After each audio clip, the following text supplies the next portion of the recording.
Episode का start वहीं से होता है जहां पिछला एपिसोड ख़त्म हुआ था। फांग शाओची को उठाकर पार्टी से जाने लगता है। पार्टी में मौजूद सभी लोग उनकी तरफ देखने लगते हैं। फिर हम उसी लड़की को देखते हैं जिसने शाओची से फाइट की थी और उसका नाम नाना था। फ़ोन पर बात करते हुए वो अजीब तरीके से एकदम से स्विमिंग पूल में गिर जाती है। अगले दिन ऑफिस में शाओची हान के पास जाती है तो उसे बताता है कि फांग का मूड काफ़ी ख़राब है क्योंकि मिस्टर जाओ रिसर्च डिपार्टमेंट के स्टैब्लिश करने पर एग्री नहीं हुए थे। यह सुनकर शाओची फांग से पूछती है कि मिस्टर जाओ कल की लड़ाई की वजह से एग्री नहीं हुए।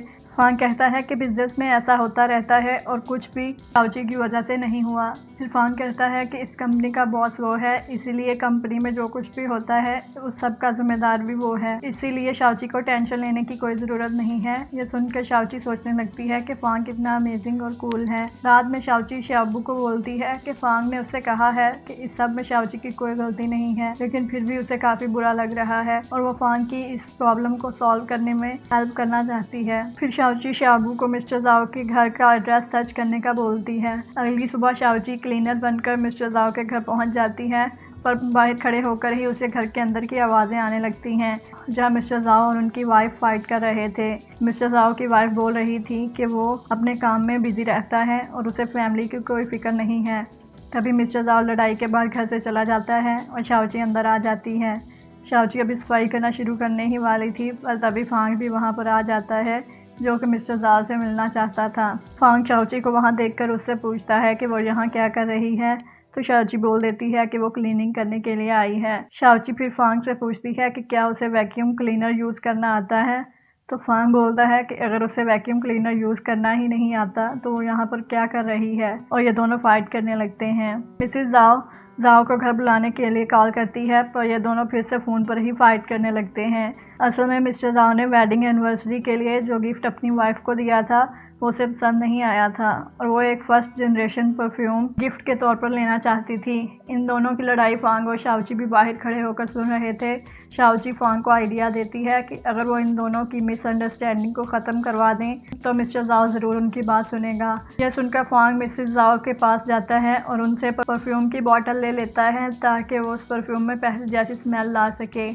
फिर हम इन दोनों को ऑफिस में देखते हैं जहां शाओची परफ्यूम तैयार कर रही थी। काम करते करते ये एक दूसरे के काफ़ी क्लोज आ जाते हैं। शाओची बिल्कुल पुरानी स्मेल जैसा परफ्यूम तैयार कर लेती है। परफ्यूम बनाते हुए फांग तो शाओची को ही देखे जा रहा था।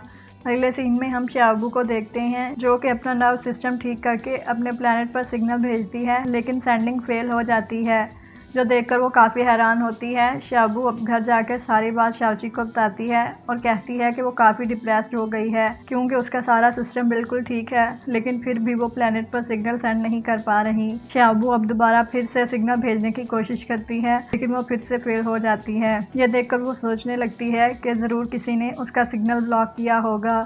उसी वक्त हम उस लड़के को देखते हैं जो शाओची को पार्टी में मिला था। फ्लैशबैक से हमें पता चलता है कि ये भी एक एलियन है और केप टाउन प्लेनेट पर प्लेनेट के लीडर को ये पता चल गया था कि शाओची और शाबू गलत टाइम पर अर्थ पर पहुंचे हैं, तो उन्होंने इस लड़के को शाओची की मिशन कंप्लीट करने में हेल्प करने के लिए भेजा था, और अगर वो अपना मिशन कंप्लीट कर पाया तो प्लेनेट का अगला लीडर भी वही बनेगा। अर्थ पर आकर वो शाओची के बारे में जानने के लिए उस पार्टी पर गया था और नाना को भी उसी ने अपनी पावर्स से स्विमिंग पूल में गिराया था, और शाबू के सिग्नल्स को प्लेनेट पर भेजने से भी उसी ने ही रोका हुआ था। प्रेजेंट में ये बोलता है कि अब से ये शाओची की मदद करेगा। हम अब फांग और शाओची को देखते हैं जहां फांग ने 2 same to same handwriting वाले लेटर्स मिस्टर जाओ और मिसेस जाओ को भिजवाए थे और साथ में ही होटल में उनके लिए एक टेबल भी बुक की थी ताकि ये दोनों मिलकर अपनी गलतफहमी को दूर करके फिर से रिकंसाइल कर सकें।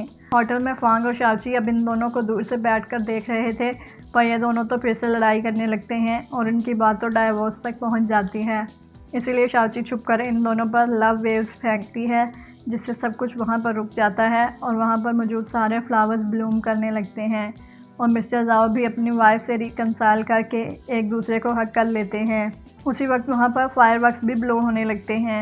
ये सब देखकर फांग शाओची से पूछता है कि उसने अभी अभी फ्लावर्स को ब्लूम होते देखा है, पर शाओची मना कर देती है और इधर उधर की बातें करने लगती। फांग अब वही परफ्यूम की बॉटल मिसेस जाओ को मिस्टर जाओ के गिफ्ट के तौर पर दे देता है और बोलता है कि ये रेस्टोरेंट और फायरवर्क्स भी मिस्टर जाओ ने ही अरेंज किए थे ताकि वो उन्हें सरप्राइज़ कर सके। ये सब सुनकर मिस्टर जाओ काफ़ी इम्प्रेस हो जाते हैं और वो रिसर्च डिपार्टमेंट इस्टेब्लिश करने के लिए मान जाते हैं। शाओची भी ये सब देखकर खुश हो जाती है। दूसरी तरफ हम ली और शाओबू को एक रिवर के पास देखते हैं। शाओबू काफ़ी सैड थी कि वो शाओची की कोई हेल्प नहीं कर पा रही थी। ली उससे पूछता है कि उसने उसे क्यों बुलाया है और वो उसकी इतनी ज़्यादा हेल्प क्यों करती है। यह सुनकर शाओची उसे बोलती है कि ली अर्थ की सबसे सिंपल चीज़ है जिनसे अब तक वो मिली है और उसकी हेल्प करने से शाओबू को अपनी वर्थ का एहसास होता है। यह सुनकर ली स्माइल करने लगता है और शाओबू के हेड को टच करने लगता है, जिससे शाओबू का टेम्परेचर एकदम से बढ़ जाता है। उससे पहले कि वो टर्टल में बदलती, वो ली को जूस लाने का बहाना करके वहाँ से भेज देती है। ली जब वापस आता है तो शाओबू वहाँ पर नहीं थी और उसे एक टर्टल दिखता है जो उसे देखते ही रिवर में जंप कर देता है। फिर हम शाओची और फांग को देखते हैं। फांग हान को मैसेज करके कल उसे बोर्ड मीटिंग बुलाने का बोलता है ताकि वो रिसर्च डिपार्टमेंट इस्टेब्लिश करने का ऐलान कर सके। और फिर वो शाओची के पास आकर बैठ जाता है जो काफ़ी ड्रंक थी और फ्राइड चिकन खा रही थी। शाओची उसे भी चिकन खाने का बोलती है पर फांग मना कर देता है। फांग अब शाओची से पूछता है कि वो उसकी इतनी हेल्प क्यों कर रही है। जब शाओची कोई जवाब नहीं देती तो वो खुद ही बोलता है कि एक रिलेशनशिप में दोनों पर्सन को ही लव होना चाहिए और वो उसे लाइक नहीं करता, इसलिए शाओची को भी गिव अप कर देना चाहिए। फांग की बातें सुनकर शाओची फांग को चुप रहने का बोलती है ताकि वो आराम से चिकन खा सके। तभी इन दोनों का बैलेंस बिगड़ता है और ये दोनों एक्सीडेंटली किस कर लेते हैं और फांग तो बहुत ही शॉक हो जाता है। इसके साथ ही बहुत सारे हार्मोन शाओची की रिंग में कोलेक्ट होने लगते हैं। अब हम शाओबू को देखते हैं जो कि ह्यूमन फॉर्म में वापस आ गई थी और सोचने लगती है कि उसका नर्व सिस्टम तो ठीक हो गया है पर फिर भी उसका टेम्परेचर अनस्टेबल क्यों हो जाता है। फांग अब शाओची को उसके घर पर छोड़कर अपने घर आ जाता है, लेकिन उसे नींद नहीं आ रही थी और वो सोचने लगता है कि उसे पूरा यकीन है कि शाओची जब कल सुबह उठेगी तो वो बहुत सरप्राइज होगी। अगली सुबह शाओची उठती है तो उसकी रिंग में काफ़ी ज़्यादा हार्मोन्स मौजूद थे, तो वो शाओबू को कहती है कि उसे तो याद भी नहीं कि इतने ज़्यादा हार्मोन्स कैसे कलेक्ट हुए। फिर वो बोलती है कि इससे क्या फ़र्क पड़ता है, जितनी जल्दी और जितने ज़्यादा हार्मोन्स कलेक्ट होंगे उतने जल्दी ही वो अपने घर वापस जा पाएंगी। और ये दोनों काफ़ी एक्साइटेड हो जाती हैं। तभी मिस चाय भी वहाँ आ जाती है जो शाओची को बताती है कि उसे लगता है कि फांग उसे लाइक करने लगा है, इसीलिए वो शाओची को अब से फांग को इग्नोर करने का मशवरा देती है। फांग जब ऑफिस आता है तो शाओची उसे कम्प्लीटली इग्नोर कर देती है, जिसे देखकर तो वो काफ़ी हैरान हो जाता है। शाओची अब ऑफिस में फांग की कॉफ़ी टेबल पर रखकर फांग की तरफ आने लगती है और फांग तो कुछ और ही सोचने लगता है। इसके साथ ये एपिसोड यहीं पर ख़त्म हो जाता है। तो गाइस, ये थी आज की वीडियो एंड आई होप कि आप लोगों को ये वीडियो पसंद आई होगी। तो इस वीडियो को लाइक करके चैनल को सब्सक्राइब ज़रूर कीजिए। आपसे फिर मिलते हैं अगले एपिसोड में, तब तक के लिए गुड बाय।